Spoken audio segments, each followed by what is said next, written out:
नमस्कार दोस्तों, आज मैं आपको अहोई अष्टमी व्रत की कथा सुनाने जा रही हूँ। प्रेम से बोली अहोई माता की जय हो। एक नगर में साहूकार रहता था। उसके 7 लड़के थे। एक दिन उसकी स्त्री खदान में से मिट्टी खोदने के लिए गई। वहाँ ज्यों ही उसने जाकर कुदाल मारी त्यों ही स्याही के बच्चे कुदाल की चोट से सदा के लिए सो गए।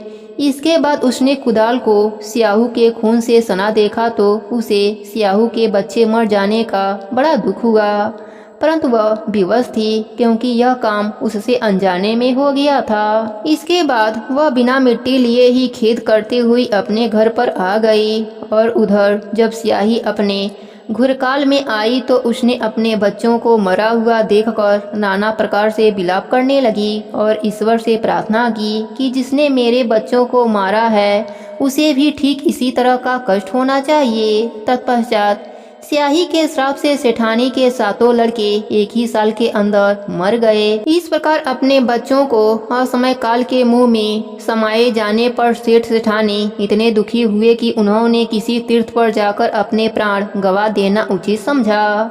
इसके बाद वे घर छोड़कर पैदल ही किसी तीर्थ की ओर चल दिए और खाने की ओर कोई ध्यान न देकर जब तक उनमें कुछ भी शक्ति और साहस रहा तब तक वह चलते ही रहे और जब वे पूर्णतया आसक्त हो गए तो अंत में मूर्छित होकर गिर पड़े। उनकी ऐसी दशा देखकर भगवान करुणा सागर ने उनको मृत्यु से बचाने के लिए उनके पापों का अंत कर दिया और इसी अवसर में आकाशवाणी हुई कि हे सेठ, तेरी सेठानी ने मिट्टी खोदते समय ध्यान न देकर स्याही के बच्चों को मार दिया था। इसके कारण तुम्हें अपने बच्चों का दुख देखना पड़ा।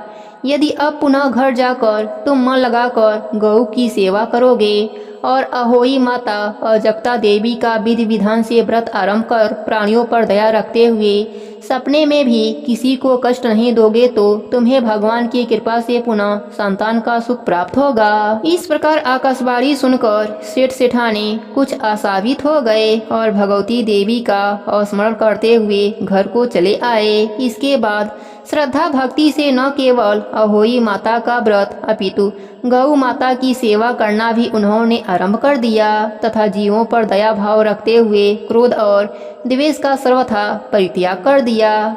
ऐसा करने के पश्चात भगवान की कृपा से वे सेठ सेठानी 7 पुत्रों को पाकर साथ ही पौत्रों सहित संसार में नाना प्रकार के सुखों को भोग कर अंत में स्वर्गलोक को चले गए। हे अहोई माता, जैसे आपने सेठ सेठानी पर अपनी कृपा करी वैसे ही अपने सभी भक्तों पर अपनी कृपा बनाए रखना। प्रेम से बोलिए अहोई माता की जय हो। दूसरी कथा के अनुसार एक साहूकार के 7 बेटे 7 बहुएं एवं एक कन्या थी। उसकी 7 बहुएं कार्तिक कृष्ण अष्टमी को अहोई माता के पूजन के लिए जंगल में अपनी ननद के साथ मिट्टी लेने के लिए गईं। मिट्टी निकालने के स्थान पर ही स्याहू की मात थी। मिट्टी खोदते समय ननद के हाथ से स्याहू का बच्चा चोट खाकर मर गया। स्याहू की माता बोली कि अब मैं तेरी कोख बांधूंगी, अर्थात अब तुझे मैं संतान विहीन कर दूंगी। उसकी बात सुनकर ननद ने अपने सभी भाभियों से अपने बदले में कोख बंधा लेने के लिए आग्रह किया, परंतु उसकी भाभियों ने उसके प्रस्ताव को अस्वीकार कर दिया। परंतु उसकी छोटी भाभी ने कुछ सोच समझकर अपनी कोख बंधवाने की स्वीकृति ननद को दे दी। तदंतर उस भाभी को जो भी संतान होती वह 7 दिन के बाद ही मर जाती थी। एक दिन पंडित को बुलाकर इसके कारण का पता लगाया गया। पंडित ने उत्तर दिया कि तुम काली गाय माता की पूजा करो। काली गाय स्याहू की रिश्ते में भाईली लगती है। यदि वह तेरी कोख छोड़ दे तो तेरे बच्चे जीवित रह सकते हैं। पंडित जी की बात सुनकर छोटी बहू ने दूसरे दिन से ही काली गाय माता की सेवा करना आरंभ कर दिया। वह प्रतिदिन बहुत सवेरे उठकर गाय का गोबर आदि साफ कर दिया करती थी। गाय ने अपने मन में सोचा कि यह कार्य कौन कर रहा है, आज इसका पता लगाऊंगी। दूसरे दिन गाय माता तगड़े उठकर क्या देखती है कि उस स्थान पर एक साहूकार की बहू झाड़ू बुहारी करके साफ सफाई कर रही है। गाय माता ने उस बहू से पूछा कि तू किस लिए मेरी इतना सेवा कर रही है और तू मुझसे क्या चाहती है। जो कुछ तेरी इच्छा हो वह मुझसे मांग ले। साहूकार की बहू ने कहा कि स्याहू माता ने मेरी कोख बांध दी है, जिससे मेरे बच्चे नहीं जीते हैं। यदि आप मेरी कोख खुलवा दें तो मैं आपका बहुत उपकार मानूंगी। गौ माता ने उसकी बात स्वीकार कर ली और उसे साथ लेकर 7 समुद्र पार स्याहू माता के पास ले चली। रास्ते में कड़ी धूप से व्याकुल होकर वह दोनों एक पेड़ की छाया में बैठ गई। जिस पेड़ के नीचे वह दोनों बैठी थीं, उसी पेड़ पर गरुड़ पक्षी का एक बच्चा रहता था। थोड़ी देर में ही एक सांप आकर उस बच्चे को मारने लगा। इस दृश्य को देखकर साहूकार की बहू ने सांप को मारकर ढाल के नीचे छिपा दिया और उस गरुड़ पक्षी के बच्चे को मरने से बचा लिया। इसके पश्चात उस पक्षी की माता वहां रक्त निकला देखकर उस साहूकार की बहू को अपनी चोंच से मारने लगी। तब उससे साहूकार की बहू ने कहा कि मैं तेरे बच्चे को नहीं मारा है, मेरे बच्चे को डसने के लिए एक नाग आया था और मैंने उस नाग को मारकर तेरे बच्चे की रक्षा की है। मरा हुआ नाग ढाल के नीचे दबा हुआ पड़ा है। बहू की बातों से वह प्रसन्न हो गई और बोली कि तू जो कुछ चाहती है मुझसे मांग ले। बहू ने उससे कहा कि 7 समुद्र पार स्याहू माता रहती हैं, तुम मुझे वहां तक पहुंचा दो। तब उस गरुड़ पंखनी ने उन दोनों को अपनी पीठ पर बैठाकर स्याहू माता के पास 7 समुद्र के उस पार पहुंचा दिया। स्याहू माता उसे देखकर बोले कि हाँ बहन, बहुत दिनों के बाद आई है। पुनः स्याहू माता ने कहा कि मेरे सिर में जुएं पड़ गई हैं, तो उन्हें निकाल दे। उस काली गाय माता के कहने पर साहूकार की बहू ने सिलाई के सहारे स्याहू माता के सिर की जुओं को निकाल दिया। इस पर स्याहू माता अत्यधिक प्रसन्न हो गईं। स्याहू माता ने उस साहूकार की बहू से कहा कि तेरे 7 बेटे और 7 बहुएं हों। सुनकर साहूकार की बहू ने स्याहू माता से कहा कि मुझे तो एक भी बेटा नहीं है, 7 कहाँ से होंगे। स्याहू माता ने पूछा कि इसका कारण क्या है। उसने उत्तर दिया कि यदि आप मुझे वचन दें तो इसका कारण बता सकती हूँ। स्याहू माता ने उसे वचन दे दिया। वचनबद्ध कर लेने के बाद साहूकार की बहू ने कहा कि मेरी कोख आपके पास बंद पड़ी है, उसे खोल दीजिए। स्याहू माता ने कहा कि मैं तेरी बातों में आकर धोखा खा गई, अब मुझे तेरी कोख खोलनी ही पड़ेगी। इतना कहने के बाद ही स्याहू माता ने कहा कि अब तुम घर जाओ, तेरे 7 बेटे और 7 बहुएं होंगी। घर जाने पर तू अहोई माता का उद्यापन करना, 7 अहोई बनाकर 7 कढ़ाई देना। उसने घर लौटकर देखा तो उसके 7 बेटे और 7 बहुएं बैठी हुई मिली। वह खुशी के मारे भाव विभोर हो गई। उसने 7 अहोई बनाकर 7 कढ़ाई देकर उद्यापन किया। इसके बाद ही दीपावली का पर्व आया। उसकी जेठानियां परस्पर कहने लगीं कि सब लोग पूजा का कार्य शीघ्र पूरा कर लो, कहीं ऐसा ना हो कि छोटी बहू अपने बच्चों का स्मरण कर रोना धोना शुरू कर दे, नहीं तो रंग में भंग हो जाएगा। जानकारी करने के लिए उन्होंने अपने छोटे बच्चे को बहू के घर भेजा, क्योंकि छोटी बहू रुदन नहीं कर रही थी। बच्चों ने घर जाकर बताया कि वहाँ पर आटा गूंथ रही है और उद्यापन का कार्यक्रम चल रहा है। इतना सुनते ही सभी जेठानियां आकर उससे पूछने लगी कि तूने अपनी कोख कैसे खुलवाई।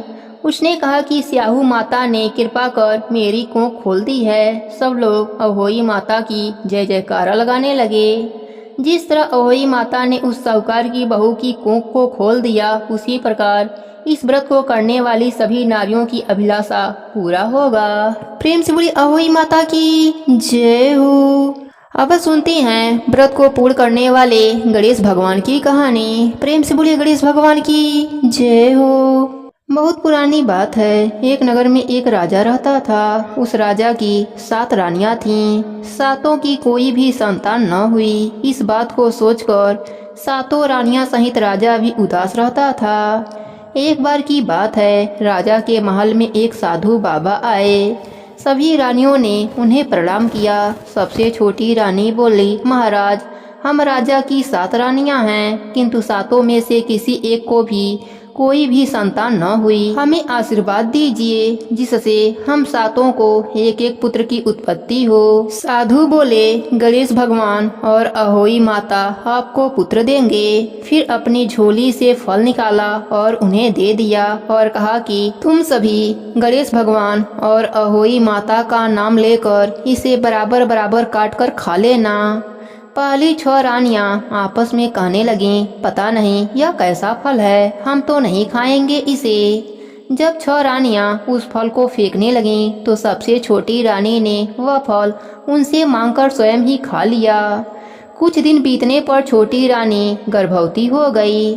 जब राजा को इस बात का पता चला तो वह भी बहुत प्रसन्न हुए और छोटी रानी को सबसे अधिक प्रेम करने लगे। इससे बड़ी 6 रानियां जलने लगी। अब उन्हें भय हो गया कि यदि कहीं इस रानी को संतान हो गई तो राजा हमें त्याग देगा। अब वह भीतर ही भीतर जलने लगीं और षड्यंत्र रचने लगीं। सभी रानियां बाहर से बहुत सहानुभूति रखती, किंतु भीतर से छुरी तेज करती रहती। जब छोटी रानी का प्रसव काल निकट आया तब उन्होंने दासी से सलाह किया कि सबने दासी को धन देकर कहा कि जब छोटी रानी का बच्चा जन्म लेगा तब तुम उसको छुपा देना और उसके स्थान पर सिलवट्टा रख देना और सबको यही बताना कि तुम्हारे कोख से सिलवट्टा जन्म लिया है। प्रसव का समय आ गया। छोटी रानी को पुत्र की उत्पत्ति हुई, किंतु उन्होंने बच्चा वहां से कहीं दूर पहुंचा दिया तथा सबको यही बतलाया कि उसने सिलवट्टा को जन्म दिया है। 6 रानियां मिलकर उस बालक को गंगा जी में बहा दिया। इधर छोटी रानी को विश्वास नहीं हो रहा था कि उसके कोख से सिलवट्टा पैदा हुआ है। राजा को यह पता चला कि छोटी रानी सिलवट्टा को जन्मा है तो वह भी उदास रहने लगा। बड़ी रानी भी बार बार राजा को यही कहकर और भड़का देती कि छोटी रानी ने एक सिलवट्टा को जन्म दिया है। राजा बड़ी रानी के बहकावे में आकर छोटी रानी से नफरत करने लगा। राजा का यह व्यवहार देखकर अन्य रानियां बहुत प्रसन्न हुईं। इधर छोटी रानी अहोई माता और गणेश भगवान की मूर्ति के सामने बैठकर रो रो कर अपना दुखड़ा सुनाने लगी। कहने लगी, हे अहोई माता, ममतामयी माता, आप तो सारे जगत के बालकों की रक्षा करती हैं, आप मेरे बच्चे की रक्षा क्यों नहीं करती? हे गणेश जी महाराज, आप तो सारे दुखों को दूर कर देते हैं, मेरा दुख क्यों नहीं दूर करते? अहोई माता और गणेश भगवान छोटी रानी पर प्रसन्न हुए और उसके पुत्र को पानी से बचाकर रानी के आंचल में डाल दिया और अंतर्ध्यान हो गए। बालक के वापस आते ही सब जगह यह खबर फैल गई कि रानी ने सिलवट्टा नहीं एक बालक को जन्म दिया है। फिर राजा ने दासी को बुलाया और बोला, तुमने रानी के कोख से सिलवट्टा पैदा हुआ है, इस बात को किसके कहने पर कहा? रानी के बच्चे को तुमने क्यों गायब किया? दासी डर के मारे सारी बात राजा को बता दिया। राजा ने दाई सहित अपने 6 रानियों को राज्य से निकल जाने का हुक्म दे दिया और अपने पुत्र और छोटी रानी के साथ आनंद के साथ रहने लगा। राजा अपने पूरे राज्य में ढिढोरा पिटवाया कि सभी लोग अपने पुत्र की सलामती के लिए अहोई अष्टमी का व्रत करना, व्रत को पूर्ण करने वाले गणेश भगवान का पूजन करना, साथ में गणेश भगवान की कथा भी सुनना। हे गणेश जी महाराज, हे अहोई माता, जैसे आपने रानी पर अपनी कृपा करी वैसे ही अपने सभी भक्तों पर अपनी कृपा बनाए रखना। कहानी अधूरी हो तो पूरी करना, पूरी हो तो मान रखना, सबके व्रत को पूर्ण करना। प्रेम से बोले गणेश भगवान की जय हो, अहोई माता की जय हो।